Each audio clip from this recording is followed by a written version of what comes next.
قل اللهم مالك الملك تؤتي الملك من تشاء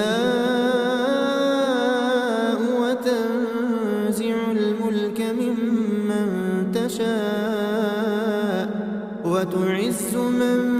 تشاء وتذل من تشاء